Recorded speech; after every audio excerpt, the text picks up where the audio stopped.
You know, there are moments in American politics that feel scripted, like bad reality TV where everyone knows their lines and nobody actually says anything real.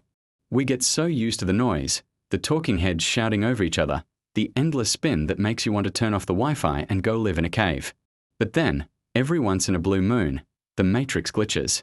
Something happens that is so raw, so unscripted, and so undeniably true that it cuts through the noise like a hot knife through butter. We just witnessed one of those moments, folks, and it wasn't on the Senate floor, and it wasn't at a press conference. It happened in the belly of the beast. It happened in the one place where truth usually goes to die, Steve Bannon's war room. Let's be honest, watching a Democrat go on Bannon's show usually feels like watching a horror movie. You're screaming at the screen, "Don't go in the basement," because you know exactly how it ends. The host talks over them, twists their words, plays to the angry comment section, and cuts the MIC before any real point can land. It's a setup. It's always a setup. But Representative Jasmine Crockett? She didn't get that memo. Or maybe she did, and she just decided to rewrite the ending. She walked into that studio not as a victim, and not even really as a politician. She walked in there as a prosecutor who had already closed the case before the cameras even started rolling. If you haven't seen the clip yet, you need to, because it is a masterclass in how to dismantle a grifter. Bannon sat there, probably thinking he was going to run his usual playbook. You know the drill: pivot to the border, blame the radical left, throw around some buzzwords about sovereignty, and get his base riled up. He's been doing this for years.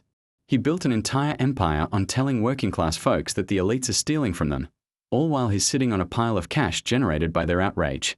It's the oldest trick in the book. But here's the thing about tricks: they only work if the audience doesn't know how the magic happens. Crockett didn't go there to debate policy. She didn't go there to talk about the nuances of immigration reform or tax brackets. She knew that in Bannon's world, facts are malleable, but receipts? Receipts are forever. She brought the paperwork. And I'm not talking about some op-ed from the New York Times that Bannon could just dismiss as fake news. No, she brought the court documents. She brought the bank records. She brought the cold, hard evidence that Steve Bannon and his cronies treated the We Build the Wall fund like their own personal piggy bank. Imagine the scene. You've got Bannon, the guy who styles himself as this rugged revolutionary, the voice of the forgotten man, looking like he just rolled out of a dryer full of flannel shirts. And across from him sits Jasmine Crockett, composed, sharp as a tack, holding the literal proof that this man scammed his own listeners. It wasn't a shouting match. That's the beauty of it. When you have the truth on your side, you don't have to yell. You just have to read. And read she did. She laid it out, line by line. She talked about how they raised millions of dollars. Millions. And let's pause on that for a second because we need to remember where that money came from. It didn't come from the Soros Foundation or the coastal elites that Bannon loves to hate. It came from grandmothers in the Midwest sending in their Social Security checks. It came from veterans dipping into their savings because they genuinely believed they were helping secure the country. They bought into the fear, sure, but they also bought into the promise. They trusted this man. They thought he was fighting for them. And what did Jasmine Crockett reveal? She showed that while those people were scraping by, sending in $20 here, $50 there, Bannon and his crew were living the high life. We are talking about hundreds of thousands of dollars funneled out for personal use. Luxury SUVs, home renovations, jewelry, travel, you name it.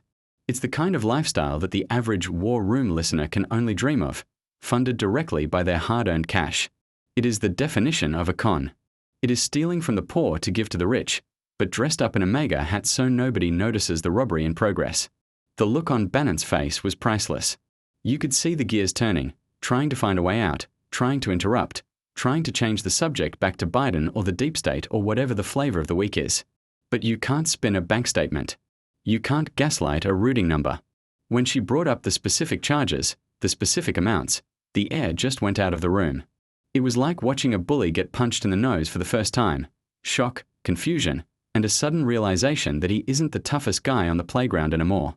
But the real story here, the part that actually gives me a little bit of hope for this country, wasn't just Crockett's performance.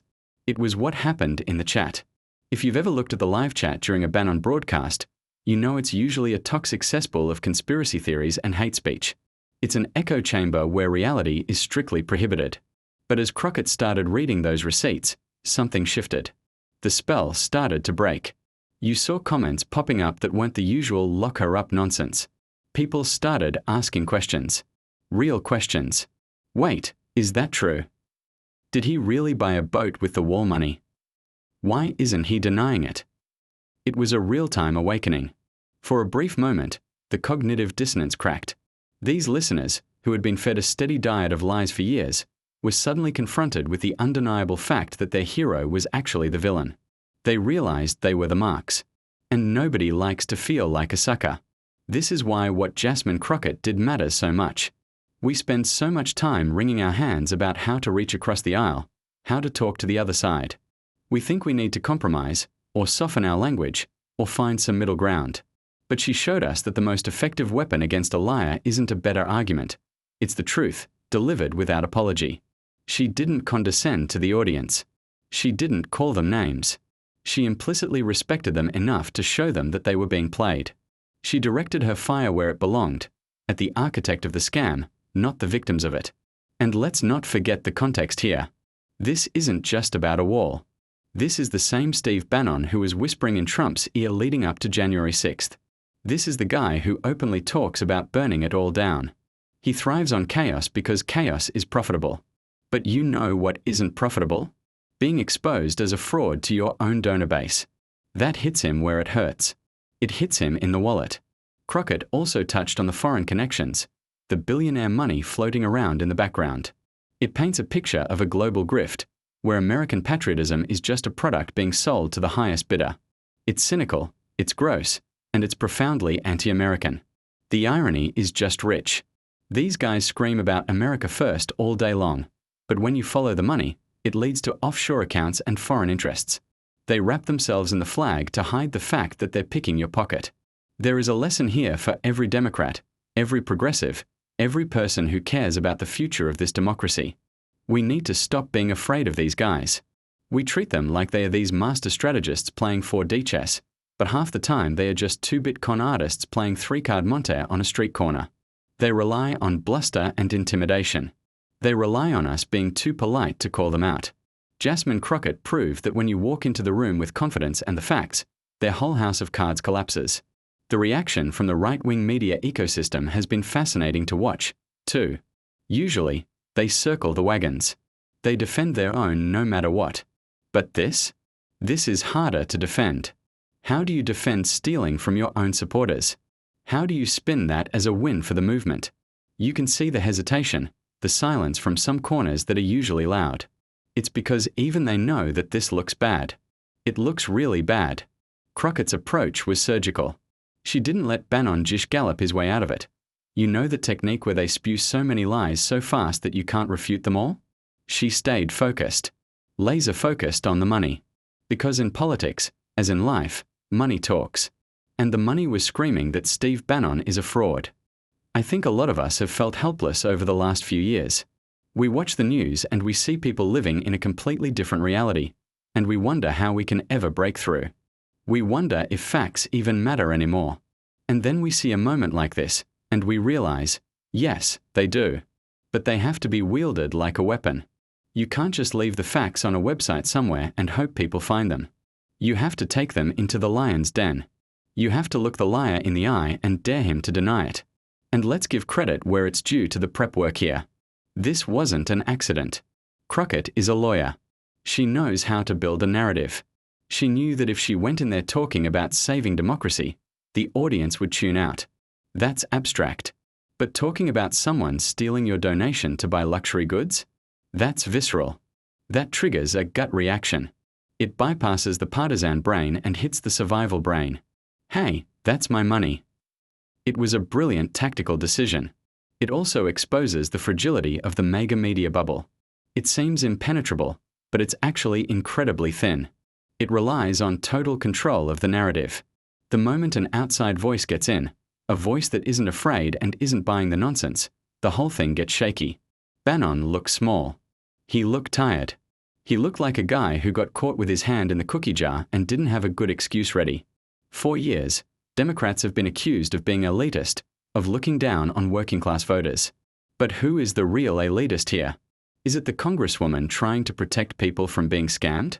Or is it the guy sitting in a studio, financed by a mysterious billionaire, laughing all the way to the bank while his followers send him their rent money?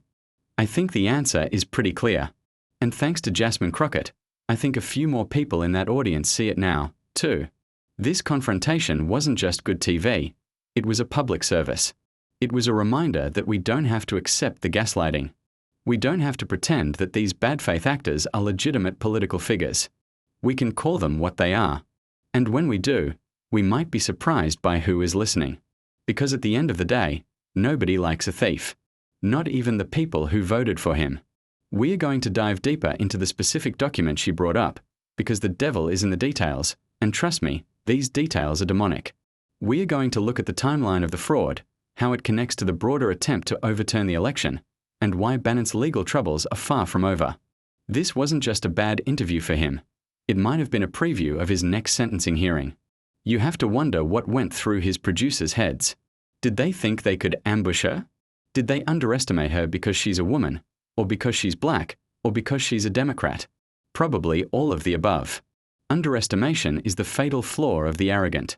They believed their own hype. They thought the war room was a fortress. But Jasmine Crockett walked in and showed everyone that it's just a house of mirrors. And she brought a hammer. Let's get into the weeds of this, because the devil isn't just in the details, he's in the bank transfers. When Jasmine Crockett started reading from those papers, she wasn't just reciting legalese. She was performing an autopsy on the MAGA industrial complex. She brought up the We Build the Wall campaign, which, if you recall, was pitched as this grassroots, patriotic effort where private citizens would step up where the government failed. It was the ultimate populist pitch. Don't trust Washington? Send us your cash, and we'll go down to the border and lay the bricks ourselves. It sounded great on talk radio. It felt empowering to a lot of people who felt ignored. But the reality, as Crockett laid out with brutal precision, was a classic bait and switch. She highlighted how the indictment detailed the flow of money. We are talking about a scheme that raised over $25 million. That is a staggering amount of money. And the promise, the explicit, written promise to donors, was that 100% of the funds would go to construction. Not 90%, not most of it, but 100%. The organizers, including Brian Colfage, the triple amputee veteran who was the face of the operation, promised they wouldn't take a dime in salary. It was supposed to be a volunteer mission, a labor of love for the country. And Bannon. He was the strategist, the guy making sure it all happened. But according to the documents Crockett threw in his face, Bannon controlled a non-profit that was used to funnel secret payments. We are talking about hundreds of thousands of dollars moving from the donor pot into entities controlled by Bannon and Colfage. Crockett pointed out that this money paid for home renovations. It paid for a boat. It paid for a luxury SUV. It paid for credit card debt. I mean, come on. There is something particularly cynical about using money meant to secure the border to pay off your personal Amex bill.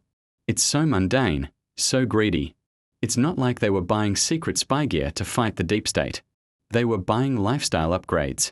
And looking at Bannon, sitting there in his multiple collared shirts, looking like he just woke up on a park bench, it's almost hard to believe.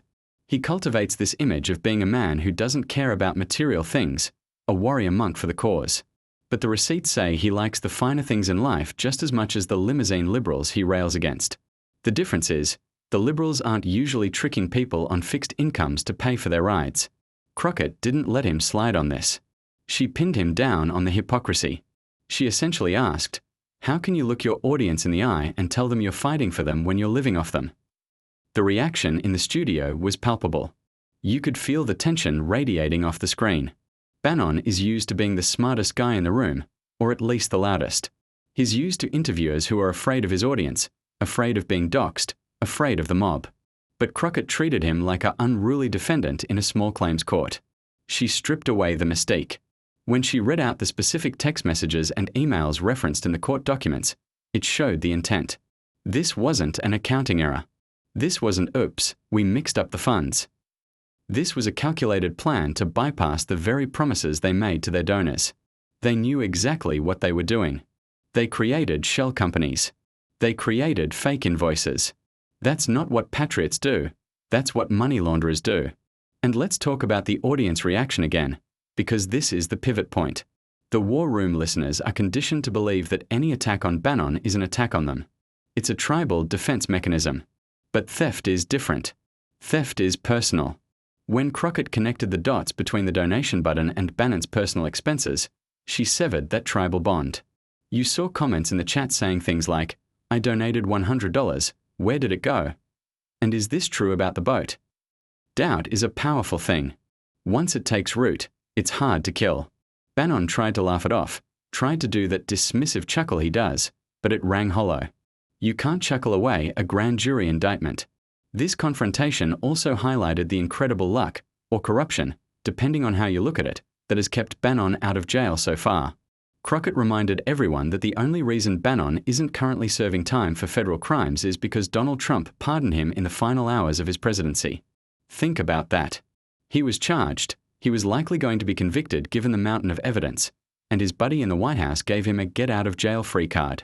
But here's the kicker, and the point Crockett drove home. Presidential pardons only cover federal crimes. They don't cover state crimes. And the state of New York decided to pick up the fumble. That's why this interview was so dangerous for him. He's currently facing state charges for the exact same scheme. Everything he said, everything he denied, could potentially be used against him in that upcoming trial. Most lawyers would tell their client to shut up, to never speak about the case publicly. But Bannon is so addicted to the microphone, so convinced of his own invincibility, that he put himself in a position to be cross-examined by a sharp congresswoman on live air. It was a legal suicide mission. And Crockett knew it. You could see it in her eyes. She knew she wasn't just winning a debate, she was building a record. It brings up a larger question about the ecosystem of the right-wing media. It's a grift economy. From the guys selling survival buckets and gold coins during the commercial breaks to the hosts selling political salvation, it's all about extracting wealth from a terrified base. They terrify you about the border, about the economy, about the woke mind virus, and then they sell you the cure. But the cure is just a subscription to their newsletter or a donation to their legal defense fund. Crockett pulled back the curtain on this entire machinery. She showed that the anger is manufactured because the anger is profitable. If the problems were actually solved, the money would stop flowing. So they have every incentive to keep the country divided, to keep the fear ramped up to 11. What's truly tragic is thinking about the people who were duped. We often make fun of MAGA supporters, call them cult members, but in this specific instance, they are victims of financial fraud. They are people who love their country, however misguided their version of that love might be, and they were preyed upon by a guy who saw them not as constituents, but as revenue streams. Crockett's approach had a subtle empathy to it. By attacking Bannon, she was defending his followers, even if they hate her for it. She was standing up for the rule of law, which says you can't lie to people to get their money, no matter your politics. The receipts also shattered the narrative that the legal attacks on Bannon are purely political persecution. That's the shield they always use. They're coming after me because I fight for you. But when you look at the indictment, it's not about his political speech. It's not about his podcast. It's about wire fraud. It's about conspiracy to commit money laundering. These are standard, run-of-the-mill white-collar crimes. If a banker did this, or an insurance agent, nobody would blink an eye at them going to prison. But because Bannon wraps himself in the flag, he pretends he's a political prisoner. Crockett stripped that armor off. She made it clear, you're not a martyr, Steve. You're just a guy who cooked the books. And let's look at the timing. This comes as the GOP is trying to rebrand, trying to look like a governing party. But they are anchored to these grifters. They can't quit them. Bannon is a kingmaker in their world. Candidates kiss his ring to get on his show. By exposing him, Crockett effectively tainted everyone who associates with him. She made it toxic to be in the war room. If you go on that show now, you're going on a show run by a guy accused of stealing from the very voters you're trying to court. It's a bad look. It creates a wedge. And in politics, wedges are how you win. The silence from other Republicans after this interview was deafening. Usually, if a top conservative figure gets attacked by a Democrat, the cavalry arrives. Fox News runs segments defending them.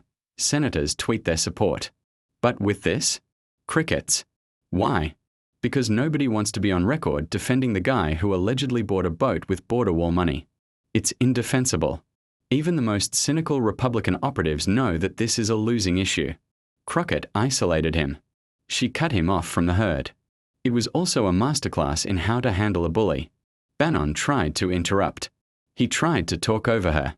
He tried to be condescending. "Congresswoman, you don't understand how these things work." But she didn't flinch. She just kept reading. She used his own documents to silence him. It's a technique every Democrat needs to learn. Stop trying to outshout them. You can't outshout a megaphone. But you can short-circuit the megaphone with the truth. When she read the exact dollar amounts, Bannon's bluster evaporated. Numbers have a way of doing that. You can argue about ideology, you can argue about feelings, but you can't argue with a bank ledger.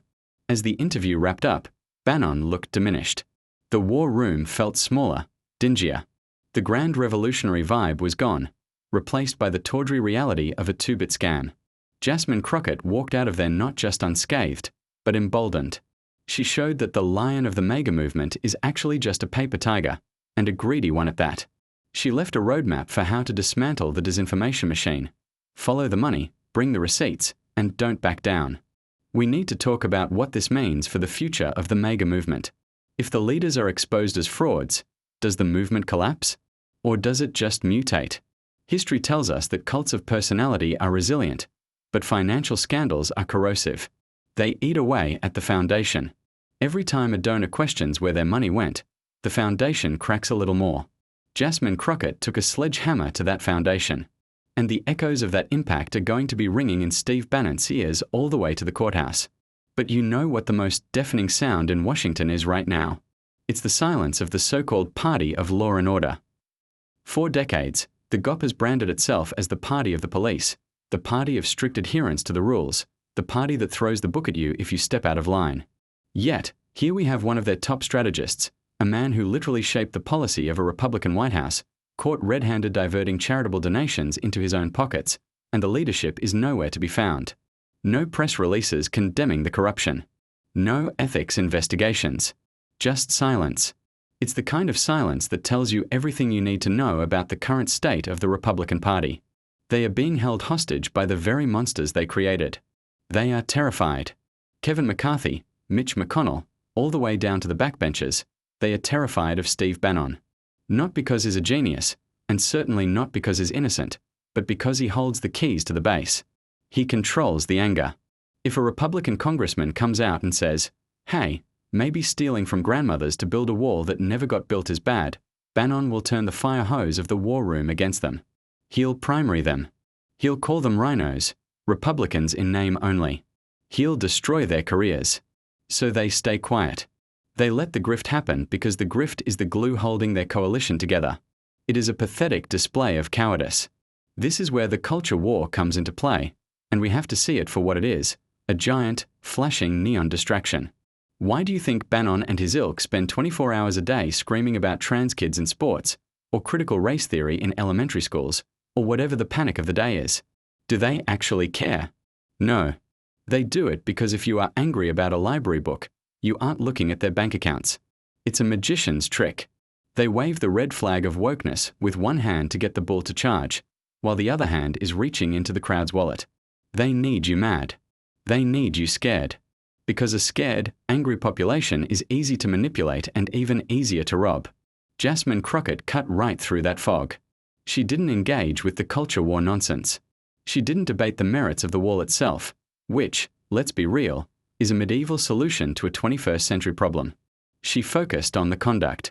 She focused on the breach of trust. And that is the Achilles heel of the MAGA movement. They can spin ideology all day long, but they can't spin personal greed. When the curtain is pulled back and the Wizard of Ounce is revealed to be just a sweaty guy pulling levers for his own benefit, the magic dies. There is a broader lesson here for the Democratic Party, too. For too long, we have tried to play nice. We've brought flowcharts and policy papers to a knife fight. We've assumed that if we just explain the benefits of the Affordable Care Act one more time, people will vote for us. But we are up against a propaganda machine that operates on pure emotion. We are up against a machine that lies with the confidence of a sociopath. You cannot policy your way out of that. You have to punch back. You have to do what Crockett did. Go on the offensive. Call out the corruption. Name the names. Show the receipts. We need more Democrats who are willing to go into hostile territory. It's easy to go on MSNBC and preach to the choir. We all agree there. It feels good. But the battle isn't happening in the safety of our own echo chambers. It's happening in the places where people are being fed lies. Jasmine Crockett went into the heart of darkness, sat in the chair, and didn't blink. She didn't modulate her voice to sound agreeable. She didn't smile to make Bannon comfortable. She was serious, she was severe, and she was effective. That is the energy we need in 2024 and beyond. We need to stop apologizing for being right and start prosecuting the case against the people who are wronging this country. And let's be clear about what Bannon represents. He isn't just a podcaster. He is the architect of the chaos that culminated in January 6th. The We Build the Wall scam is just a symptom of a much deeper rot. It shows a fundamental disdain for the rule of law. If you are willing to defraud your own supporters, you are certainly willing to defraud the electorate. If you don't respect the sanctity of a donor's intent, you certainly don't respect the sanctity of a ballot. It's all connected. The mindset that says, I can take this money because I'm special, is the exact same mindset that says, I can overturn this election because I don't like the result. It is the arrogance of authoritarianism. The deep state narrative that Bannon pushes is designed to insulate him from exactly this kind of accountability. When the FBI investigates him for fraud, he screams deep state. When the DOJ charges him, he screams deep state. He has conditioned his audience to believe that any attempt to enforce the law is actually a political persecution. It's a brilliant, if evil, defensive strategy. It turns his crimes into badges of honor. But Crockett's receipts put a dent in that armor. It's hard to argue that the deep state forced you to pay off your personal credit card with charity money. That doesn't track. That looks like simple, old-fashioned greed. We also have to talk about the complicity of the platforms. This man has a massive megaphone. He is allowed to broadcast his lies to millions of people, poisoning the well of public discourse. While we believe in free speech, we also have to ask ourselves, at what point does a pattern of fraud and incitement become a liability that we can no longer tolerate as a society? Crockett didn't call for him to be censored. She did something better. She used his own platform to expose him. She used the war room to broadcast the evidence of the war room's corruption. That is poetic justice. Think about the precedent this sets. If Bannon gets away with this, if he can spin this, delay the trials, and continue to rake in millions, what signal does that send to the next generation of grifters? It tells them that the Republican base is an open season for scammers. It tells them that you can wrap yourself in a flag and steal with impunity. We are already seeing the copycats. We are seeing a whole ecosystem of influencers on the right who have no ideology other than send me money. They sell supplements, they sell crypto schemes, they sell prepper gear, all while terrifying their audience about the end of the world. It is a predatory industry, and the Republican Party is its corporate sponsor. The irony is that the people being hurt the most are the very people Bannon claims to champion, the working class. The people sending $20 they can't afford. The people who feel left behind by the global economy. They are desperate for a savior, and instead, they got a salesman. Jasmine Crockett stood up for those people. She might be a Democrat, a black woman, a progressive, everything Bannon tells his audience to hate, but in that moment, she was the only one in the room actually looking out for their interests. She was the one saying, "You are being ripped off." We need to keep the pressure on. We can't let this news cycle fade. The media has a short attention span. Next week, there will be a new scandal, a new outrage, and Bannon will hope that everyone forgets about the bank records. We cannot let that happen. We need to remind voters, every single day, that the leading voices of the modern GOP are facing jail time for stealing from their own supporters. We need to tie every Republican candidate to this corruption.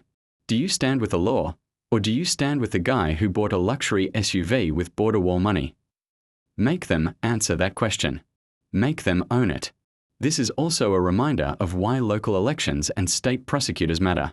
The federal pardon from Trump saved Bannon once, but it couldn't save him from the Manhattan District Attorney. That's the beauty of our federalist system. There are multiple layers of accountability. While the federal government was paralyzed by political cronyism, the state of New York stepped up.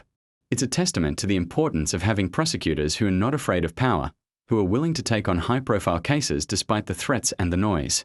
Alvin Bragg and his team deserve credit, but let's not forget Letitia James and the others who have been fearlessly pursuing the truth about the Trump organization and its orbit. They are the unsung heroes protecting our democracy from being sold off for parts. As we look toward the next election cycle, the contrast couldn't be starker. On one side, you have a party that is trying to govern, trying to fix infrastructure, trying to lower healthcare costs, however imperfectly. On the other side, you have a carnival of grievances run by barkers and con men who are one step ahead of the law. Bannon is the avatar of the modern GOP, loud, disheveled, angry, and allegedly criminal. Jasmine Crockett is the face of the opposition, prepared, articulate, factual, and fearless. This isn't just about left versus right anymore. It's about reality versus fantasy. It's about rule of law versus rule of the mob. It's about public service versus self-service. When you frame it that way, the choice is easy. But we have to make sure the message gets out. We can't assume people know. We have to be the town criers. We have to share the clips, talk to our neighbors, and break through the noise. Steve Bannon thought he was untouchable. He thought he could sit in his studio and dictate the future of America. But he forgot one thing. In America, eventually, the bill comes due. And thanks to Representative Crockett, the bill has been served. Now, we just have to make sure he pays it. And let's pause to consider the psychological toll this takes on the MAGA faithful. It's a slow erosion. You can only be told the check is in the mail so many times before you realize you're never getting paid. You can only be told the storm is coming so many times before you realize it's just a guy with a fog machine. The cracks are forming. We saw it in the chat room that day. We see it in the dwindling attendance at some of their rallies. The energy is shifting. It's turning sour. And when the bottom finally falls out, it's going to be ugly. But it's necessary. We need to burn out this fever so the country can finally heal. But wait, because if you think stealing from retirees to renovate a kitchen is bad, you haven't seen the bottom of the rabbit hole yet. We need to zoom out. We need to look at who was signing the checks that kept Bannon's operation afloat when the small dollar donations weren't enough. We have to talk about the foreign money. And this is where the America First slogan starts to look less like a political philosophy and more like a bad joke. Because nothing says sovereignty quite like taking millions of dollars from a fugitive foreign billionaire while plotting to overthrow the US government, right? Jasmine Crockett hinted at this, but let's rip the bandage all the way off. We can't talk about Steve Bannon without talking about Guo Wengui.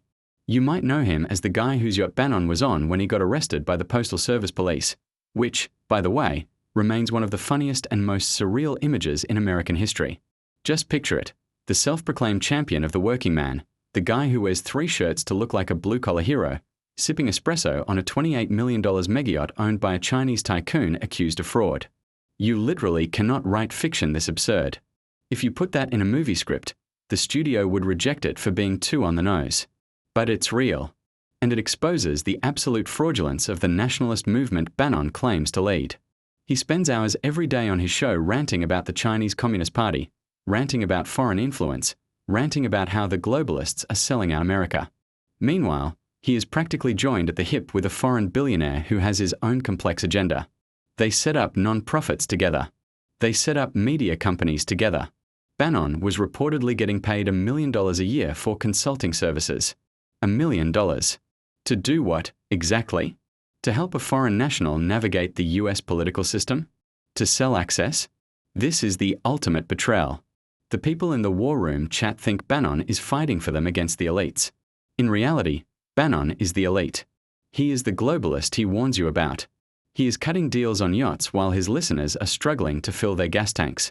It is globalism for me, nationalism for they. He uses the rhetoric of borders to rile up the base, but his own bank account knows no borders. It's open season for anyone with a checkbook large enough to pay his consulting fees. Crockett's dismantling of Bannon brings this dark alliance into the light. When you see the financial desperation, the need to skim off the top of a wall fund, it makes you wonder, what else are they desperate enough to do? If they will cheat their own fans for a few $100,000, what will they do for a few million? This is a national security nightmare. When you have political operatives who are this morally bankrupt and financially compromised, they become easy targets for foreign intelligence. They become leverage. They become Trojan horses inside our democracy. And let's look at the pattern. It's not just Bannon. Look at the entire orbit around Trump. It's filled with people who have these weird, murky connections to foreign money. Manafort, Flynn, Barrack, Bannon. It's a rogues gallery of foreign agents and unregistered lobbyists. They treat the United States government not as a sacred institution to be protected, but as a marketplace to be exploited. They sell influence like they're selling used cars. And the victims are the American people, whose interests are being sold down the river so these guys can buy another boat or another ostrich jacket. The danger here is that this alternative media ecosystem that Bannon built is designed to hide these connections. You will never hear about Guo Wengui on the War Room unless it's spun as some heroic fight against communism. You will never hear about the fraud charges. They create a hermetically sealed bubble where Bannon is a saint and the FBI is the devil. That's why Crockett's appearance was so vital. She popped the bubble. She injected a dose of reality that they couldn't filter out because it was happening live. We have to ask ourselves, why does the Republican Party tolerate this? Why do they let a man with these kinds of liabilities dictate their strategy? The answer is terrifyingly simple. They need the money, and they need the data. Bannon has built a machine that harvests the data of millions of angry voters. He knows what makes them tick. He knows what buttons to push. The GOP establishment is addicted to that data. They are willing to look the other way on the fraud, on the foreign connections, on the incitement of violence, because they think it helps them win. They have made a deal with the devil, and they are praying the check doesn't bounce before Election Day. But here is the catch. Voters are not stupid. They might be misled, they might be in an information silo, but they have a breaking point. And nothing breaks a voter's trust faster than realizing they are being laughed at. That's what Bannon does. Every time he cashes a check from a questionable source while preaching America first, he is laughing at his audience. He thinks they are rubes. He thinks they are marks. Jasmine Crockett stood up and said, "No. These people deserve the truth." It's also crucial to understand the timing of all this in the context of 2024. We are heading into what might be the most consequential election of our lifetimes. The other side is already signaling that they won't accept the results if they lose. They are already laying the groundwork for Stop the Steal 2.0. And who is at the center of that messaging? Steve Bannon. He is the one priming the pump. He is the one telling his listeners that the only way they lose is if it's rigged. He is preparing them for violence. That is why exposing his financial crimes is not just about justice for the donors. It's a strategic necessity for saving democracy. If you can discredit the messenger, you can disrupt the message. If we can show the world that the guy screaming fraud is actually a fraudster himself, it takes the wind out of his sails. It makes it harder for him to mobilize the mob. You can't lead a revolution from a prison cell, or at least, it's a lot harder to do when everyone knows you're in there for stealing from your friends, not for fighting for freedom. The contrast between the Democratic vision and this MAGA grift couldn't be sharper. Democrats are fighting for transparency. We are fighting to get dark money out of politics. We are fighting to overturn Citizens United so that billionaires, foreign or domestic, can't buy our elections. Meanwhile, the Bannon wing of the GOP is basically running a money laundering operation disguised as a political party. They want more dark money. They want less oversight. They want a world where the guy with the most gold makes the rules. Jasmine Crockett represents a new generation of leadership that isn't afraid to call this out. She didn't use euphemisms. She didn't say irregularities. She said fraud. She pointed to the bank records. She brought the fight to them. And we need to back her up. We need to amplify this story. We need to make sure that every voter in a swing district knows that the MAGA movement is being steered by a guy who got caught stealing wall money to pay off his credit cards. And don't let them gaslight you into thinking this is old news. The trial is coming up. The consequences are still unfolding. The state of New York is not playing games. This is a live wire. Every day that Bannon is on the air is another day he is potentially committing crimes or violating gag orders. The legal system moves slow, but it grinds fine. And watching him squirm under the pressure of that grinding wheel, while a young, brilliant black woman reads his indictment to his face, that is the kind of poetic justice that keeps me going. We need to treat this as a case study in how to deprogram the cult. You don't do it by telling them they are stupid. You do it by showing them that their leader is a crook. You appeal to their sense of fairness. Hey, you worked hard for that money. Why does he get to spend it on a luxury lifestyle while you get nothing? That cuts through the partisanship. That hits home. So, as we wrap up this hour, I want you to think about the power of receipts. In a world of deepfakes and alternative facts, a bank statement is a beacon of truth. Jasmine Crockett wielded that truth like a sword. She showed us that these giants have feet of clay. She showed us that the war room is actually just a panic room for grifters who know the law is closing in. The question now is, what are we going to do with this information? Are we going to let it fade away? Or are we going to use it? Are we going to remind our Republican friends and family members that they are being played? Are we going to demand that our own leaders show the same kind of spine that Crockett did? The midterms and the general election are coming. The grifters are going to be out in full force, trying to scare up cash. We need to be the truth squad. We need to be the ones saying, show us the books. Because if we don't, if we let them rewrite history and reframe their corruption as patriotism, then we deserve what we get. But I don't think we will. I think the tide is turning. I think people are tired of the noise. They are tired of the lies. They are hungry for reality, even if it's ugly. And thanks to Jasmine Crockett, we got a good, long look at the ugly reality of Steve Bannon. And you know what? Sunlight is still the best disinfectant. So, where does this leave us?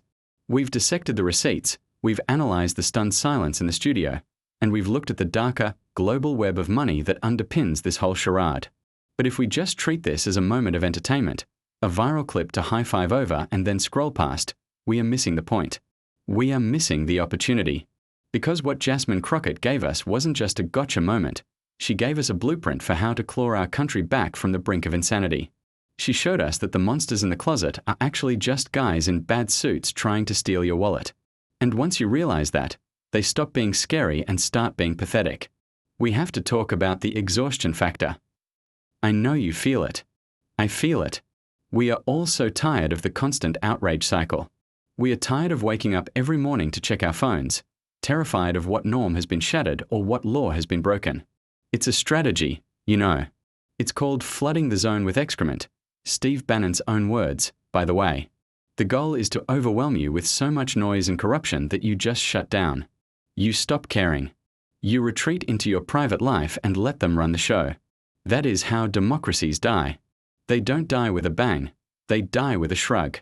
But this interview, this was the antidote to that exhaustion. It was a jolt of caffeine to the system. It reminded us that facts still have power. It reminded us that there are people in Washington who are actually doing the work, reading the documents, and fighting for us. It cuts through the cynicism. It's easy to be cynical and say, oh, they're all crooks. That's the lazy take. That's the take the GOP wants you to have because it suppresses the vote. But when you see the difference between a representative meticulously outlining financial fraud and a propagandist sputtering to defend his luxury spending, you can't say both sides are the same. One side is bringing receipts, the other side is bringing excuses. We need to take this energy and channel it. It's not enough to just tweet about it. We need to be the receipts for our own communities. When you hear someone repeating the lies they heard on the War Room or Fox News, don't just roll your eyes. Ask them the hard questions. Ask them, hey, did you see where that wall money actually went? Did you see the indictment? You might not change their mind on the spot, but you plant a seed. You create a crack in the echo chamber. And right now, with the media landscape being what it is, word of mouth is our most powerful weapon. We have to be the independent media. And let's be real about the stakes in the upcoming elections. The people surrounding Trump, the Bannons, the Millers, the Stones, they're not planning to govern. They are planning to rule. They are planning to use the levers of power to protect themselves from legal consequences and to enrich their cronies. We saw the preview in the first term. The pardon power was abused to protect political allies. The Justice Department was weaponized. If they get back in, with the guardrails completely removed, with a Supreme Court that seems intent on rolling back the 20th century, we are looking at a very different America. An America where we build the wall scams aren't the exception. They're the business model. But I refuse to be a doomer. I refuse to believe that it's over. Because every time I see someone like Jasmine Crockett stand up, I see the future of the Democratic Party. We are seeing a shift. The old guard of let's reach across the aisle and find common ground with the arsonists is fading. A new generation is rising. People who grew up in the mess these guys created. People who aren't afraid to be sharp, aggressive, and unapologetically progressive. They understand that you can't compromise with corruption. You have to root it out. We need to back them up. We need to protect them.